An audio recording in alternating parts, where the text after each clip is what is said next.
All right, welcome to The Explainer. Today, we are not just talking about studying better. Nope, we're going to build the Resilient Learner's Playbook, a practical, sustainable guide for actually thriving in this crazy age of information. If you're a student, or really just anyone trying to learn something new, I bet you know this feeling. It's like you're trying to drink from a fire hose, right? The more you learn, the messier your thoughts get, and you just feel like you're drowning in this sea of disconnected facts. And to make it all worse, you're trying to do this while feeling completely and utterly drained. I'm talking about that bone-deep exhaustion where even a full night's sleep doesn't seem to help, leaving you with zero energy for the stuff that actually matters. You know, our first instinct is to look for a new productivity hack or a fancier calendar. But let's be real, those are just band-aids. The real issue is so much deeper. A new app isn't going to fix a brain that's already running on empty. So, let's get right into it. This is about creating a system that protects your two most valuable assets, your mental energy and all the knowledge you've worked so hard to gain. This is your playbook for actually thriving, not just barely surviving. See, the problem we're all facing, it's kind of like a two-headed monster. You've got this external chaos of information, and it's clashing with this internal crisis of energy. And a problem like that, it needs a two-part solution. On one hand, you've got the information overload, this constant flood that makes it almost impossible to connect the dots. And what does that lead to? Well, it leads straight to the other head of the monster, academic burnout. That feeling of being totally overwhelmed and just done. And the worst part is, these two problems feed each other in a really vicious cycle. So, to break that cycle, we have to work from the inside out. Before you can even think about organizing all the information out there, you have to fortify your own mind. And that all starts with your physical well-being. A healthy body isn't a luxury, it is the absolute foundation for a short mind. Now, we throw this word burnout around a lot, right? But what does it actually mean? It's more than just feeling stressed. The World Health Organization officially recognizes it as a real thing that happens from chronic, unmanaged stress in the workplace.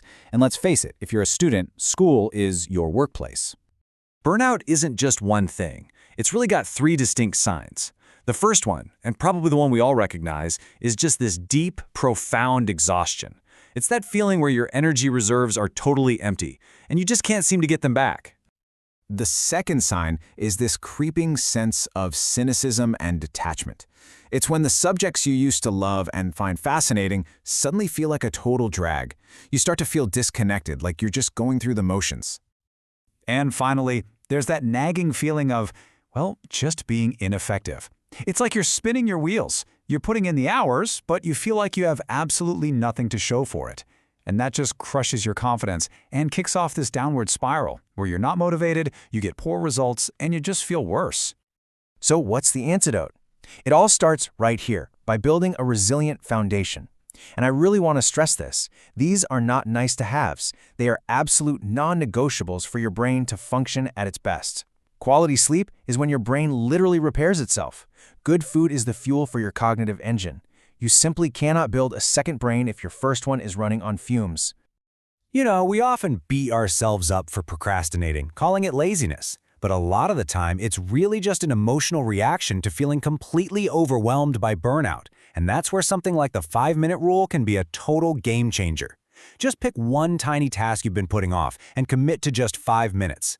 The goal isn't to finish it, it's just to start. You'd be amazed how often that's the hardest part. Okay, so once we start shoring up our own mental and physical energy, we're ready for part 2.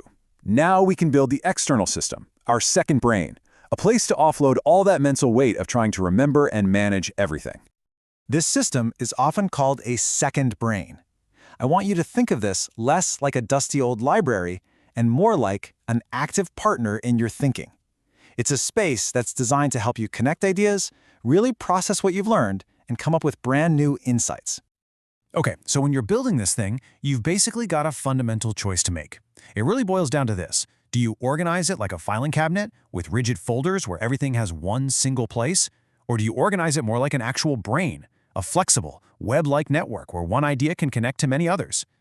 And probably the most powerful way to build that network is a method called Zettelkasten. Sounds complicated, right? It's German for slipbox, but it boils down to two really simple but honestly profound ideas.